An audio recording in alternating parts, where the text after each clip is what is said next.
નમસ્કાર મિત્રો આજની વિડીયોમાં વાત કરીશું દેશ અને દુનિયાના સુપરફાસ્ટ સમાચારની। સૌપ્રથમ વાત કરીએ તો 22મી તારીખે માંસની દુકાનો બંધ એ ખૂબ જ સારી વાત છે।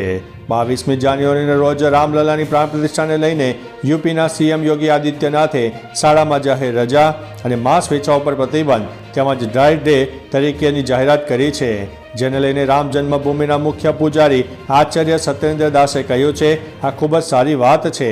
આ એક ઐતિહાસિક તારીખ છે, તેને તહેવાર તરીકે ઉજવવી જોઈએ।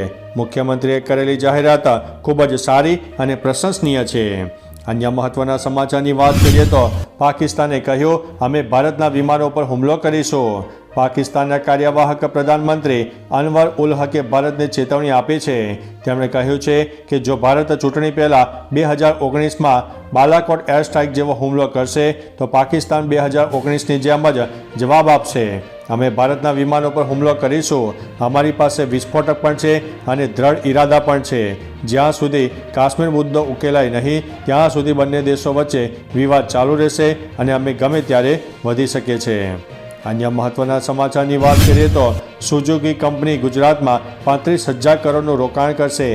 જાપાની કાર નિર્માતા કંપની સુઝુકી મોટર્સે રાજ્યમાં બીજો પ્લાન્ટ સ્થાપવા માટે ₹35,000 કરોડનું રોકાણ કરવાની જાહેરાત કરી છે।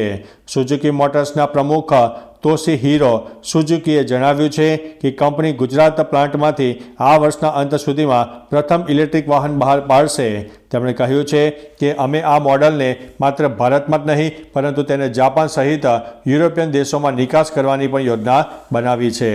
તો ચાલો મિત્રો, ફરીથી દેશ અને દુનિયાના સુપરફાસ્ટ સમાચાર લઈને મળતા રહીશો। ત્યાં સુધી અમને રજા આપશો।